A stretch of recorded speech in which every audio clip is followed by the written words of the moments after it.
السلام عليكم ورحمة الله وبركاته. عاملين ايه؟ يا رب تكونوا بخير. وحشتوني يا احلى اخوات في الدنيا. شتا يعني لازم كوباية حمص الشام. هنقوله النهاردة كل اسراره وتكاته بحاجات قليلة جدا، بس والله بتفرق في الطعم.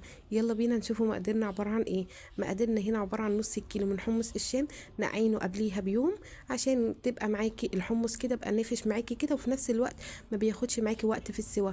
كل ما تبوشيه معاكي ليلة اكتر بياخدش معاكي وقت خالص في السوا، بيستوي معاكي بسهوله.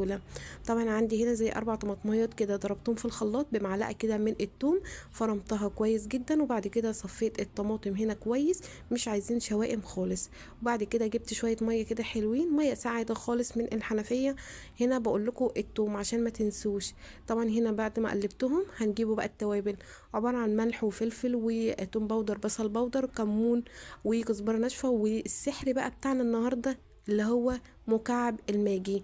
هنقلب بقى التوابل دي. وعندي هنا من البابريكا، طبعا دي اتلخبطت بين البابريكا واللون، طلع اللون احمر، بس ما فيش اي مشكله يعني. حطيت يعني بصوا رشه كده لقيتها لونها قلبت قلب، بس كان طعمها حلو كده، والحبايه كانت لونها جميل جدا جدا. طبعا ده لونه يا جماعه بيتجاب من عند العطار، لون برتقاني يعني شبه البابريكا كده. نقطة واحدة بس خليتها لونها فظيع. طب لو انت مش متوفر عندك هتحطي بابريكا، انا المفروض هي بابريكا، بس بصراحة كانتش متوفرة عندي البابريكا، حطيت نقطة لون. معلقة صلصة كمان اللي هي من العلب برضو بقى حلوة قوي. طبعا قلبتهم هنا الاول، وبعد كده رفعناهم على النار، ما بتكملش معايا ربع ساعة بالظبط. كان الحمص عندي مستوي، والشوربه بصوا ريحتها فظيعه. طبعا احنا ما حطيناش هنا شطه عشان هنعمل الدقه لوحديها. طبعا اللي بيحب الشطه او الكمون ده براحته خالص. طيب ناس كتيره بتعمل الدقه من الميه وخل وليمون والكلام ده كله، لا، خدي زودي من الميه الحمص دي، يعني حطي حبه كده حلوين. طبعا هنا اخدنا منهم كده زي معلقتين كبار، وتروحي هنا دي الدقه. هنا حطيت معلقه كده من الشطه، معلقه ونص من الشطه، وهنا معلقه ونص كمون. وكمان لو عندك خل، انا الصراحه كان يعني كنت مشطبه حاجه المطبخ دي عامه، ونزلت في الاخر جبت حاجتي بصراحه. طبعا هنا تحطي حبه خل، وهنا نفس النظام، وحطي شويه ليمون.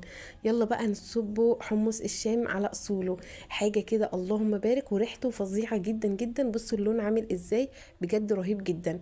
من احلى بقى يعني، ولا تقولي بقى بره ولا كافيه ولا الكلام ده كله، لا، الكوبايه دي بره هتجيبيها بقد كده. طب وليه احنا عملنا جبنا نص كيلو من الحمص الشام، عملنا يعني حله كبيره ما شاء الله. يعني عايزه اقول لكم الحله دي ما شاء الله قعدت معايا يومين. طبعا الشتاء بقى بيلازم الحمص وسحلب المغات والحاجات الحلوه دي اللي هي مدفيه وفي نفس الوقت مغذيه بتاعه البيت. شايفين الجمال والحلاوه، حاجه كده اللهم بارك، ومقاديرنا كلها متوفره في كل بيت ان شاء الله. ايه رايكم بقى في الجمال والحلاوه؟ شايفين بقى الحمص، عايزه اوريكم هنا بصوا ماسكه نفسها وفي نفس الوقت مهريه، يعني طعمها حلو قوي. وشاربه كده من التوابل اللي احنا حطيناها، وتوابلنا كل حاجه منها نص معلقه صغيره، ما كترناش كتير.